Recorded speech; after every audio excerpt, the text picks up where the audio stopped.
Salut à tous, c'est Revan et aujourd'hui on se retrouve pour une nouvelle vidéo sur la chaîne et le début d'une toute nouvelle série puisque j'ai décidé de faire mes previews du tournoi Destination 2020 et on va démarrer aujourd'hui par le premier épisode qui sera sur la nation la plus moquée on va dire du rugby européen, c'est l'Italie, éternel sixième, éternel vainqueur de la cuillère de bois.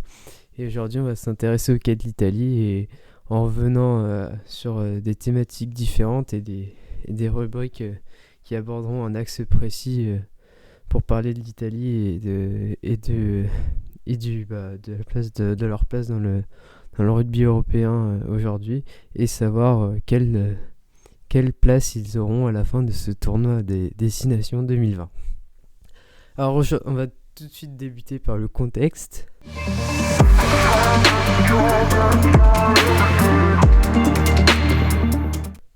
Alors, le contexte de l'Italie est assez complexe. Tu as tout simplement fini 3e de ton groupe en Coupe du Monde en surpassant les nations inférieures comme la Namibie et le Canada par plus de 40 points à chaque fois. Donc ça a fait le job, mais par contre contre l'Afrique du Sud, tu t'es pris une énorme raclée, 49-3, il n'y avait pas photo du tout. Et tu sens que depuis quelques années, le rugby italien est on va dire un petit peu en régression. Il y avait eu un sursaut au début des années 2010 avec quelques victoires contre la France ou l'Écosse par exemple, qui laissaient présager un bel avenir pour le rugby italien. Mais là on sent que vraiment c'est redevenu les éternels sixièmes qui sont destinés à gagner la cuillère de bois. Alors tu vas débuter ce tournoi avec énormément de joueurs qui évoluent dans ton championnat en Italie. Il n'y a que 3 joueurs qui évoluent dans les championnats étrangers, donc c'est plutôt bien, ça prouve que l'Italie essaie de reconstruire dans son propre pays. Néanmoins, tu vas être privé de ton meilleur joueur sur les dernières années, c'est Campagnaro. Et tout simplement, c'est vraiment un coup dur parce que c'est celui qui a apporté de la créativité dans cette équipe et tu seras toujours sous la houlette de Franco Smith qui sera le coach pour ce tournoi. Alors ensuite, on va tout de suite passer au débat de la vidéo.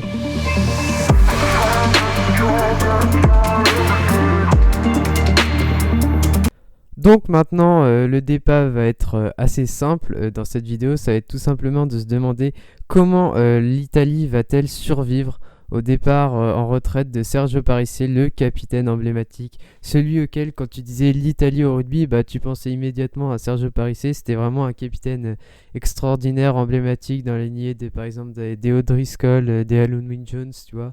C'est des mecs comme ça qui ont vraiment réussi à fédérer autour d'eux. Sergio Parisse, vraiment c'est un capitaine extraordinaire, exemplaire, qui a toujours été très bon avec l'Italie, qui a vraiment changé l'image de cette équipe et qui a permis surtout d'insuffler une âme vraiment à cette équipe et leur a permis de réaliser des exploits quand même dans le rugby et des choses qui n'avaient jamais été faites avec l'Italie avant, comme des victoires dans le tournoi de destination contre la France, contre l'Irlande, contre l'Écosse. C'était vraiment des exploits et Sergio Parisse était vraiment l'un des atouts majeurs de ces exploits-là. C'est parce que c'était le capitaine, il montrait toujours l'exemple, il était vraiment extraordinaire, balle en main. Parfois, il tentait des trucs incroyables. Genre, je me souviens d'un match contre la France, il tente un drop. Il y a des fois, il a même mis des drops contre des autres équipes dans les matchs. C'était vraiment un peu le capitaine qui savait tout faire.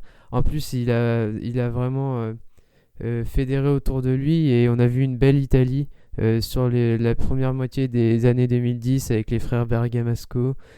Tout ça, et c'est vraiment lui qui a été le fondateur et le pilier de ces belles années pour le rugby italien.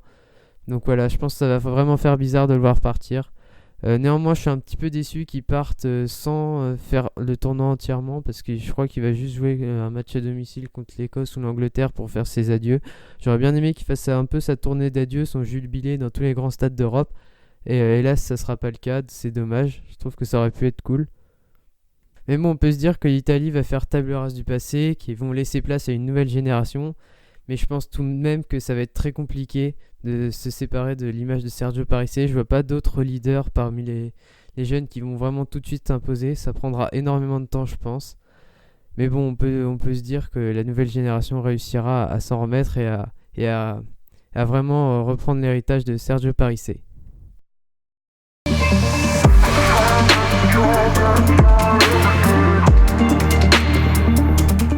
Et pour moi, le joueur à suivre dans cette équipe d'Italie, c'est un arrière. Et il s'agit d'un joueur qui évolue au London Wasps. C'est Matteo Minozzi. Alors Matteo Minozzi, c'est un joueur qui a 23 ans, qui a déjà eu quelques sélections avec l'équipe d'Italie, qui connaît déjà, qui a déjà marqué plusieurs essais au niveau international, notamment contre la France ou contre l'Écosse, je crois. C'est un joueur qui a vraiment des beaux atouts offensifs, qui est très rapide, qui a de bons crochets.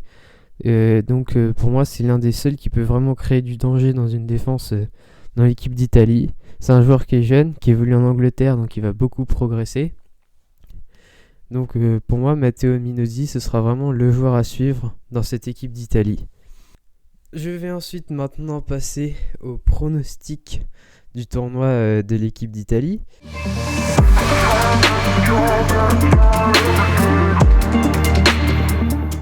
Alors l'équipe d'Italie se trouve donc diminuée, ils sont privés de leurs deux meilleurs joueurs sur les dernières années comme Pagnaro et le capitaine emblématique Sergio Parisse.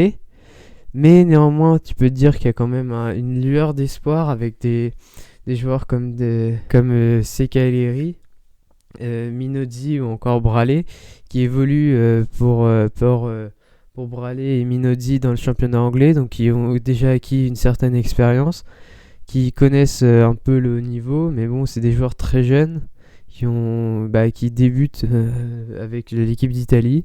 Ils ont quand même un petit potentiel qui est intéressant, donc ça sera intéressant de voir s'ils arrivent à construire sur cette colonne vertébrale. T'as aussi des joueurs expérimentés comme Tommaso Lallana ou Sarto qui peuvent toujours être là et qui pourront emmener cette jeune génération. Néanmoins, les avants, tout ça, ça reste extrêmement limité. Tu te bases sur une équipe comme Trevice qui a montré ses limites en Coupe d'Europe, qui a certes gagné un match contre Lyon, mais le reste, ça a vraiment du mal. Et quand tu dis que la plupart de l'équipe titulaire, c'est tout simplement des joueurs de ce club-là, tu dis qu'ils vont avoir vraiment du mal dans ce tournoi. Donc ça va être assez compliqué pour l'Italie. Néanmoins, tu as un calendrier qui te permet de recevoir l'Écosse. Un adversaire qui t'a plutôt bien réussi, parce que je crois que c'est contre eux qu'ils ont le maximum de victoires au tournoi destination. L'Écosse qui a pas fait une Coupe du Monde extraordinaire, loin de là.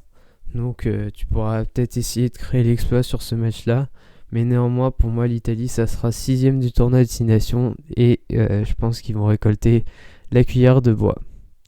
Néanmoins, j'espère que les jeunes dont j'ai parlé, là, Minozzi ou Bralé, vont essayer de vraiment tirer leur épingle du jeu. On essaiera de voir une équipe intéressante comme celle qu'on avait vue contre la France sur le dernier match du tournoi 2019. Donc voilà, l'Italie pour moi ça sera quand même 6ème, mais j'espère quand même qu'on verra du beau jeu et une équipe qui se bat.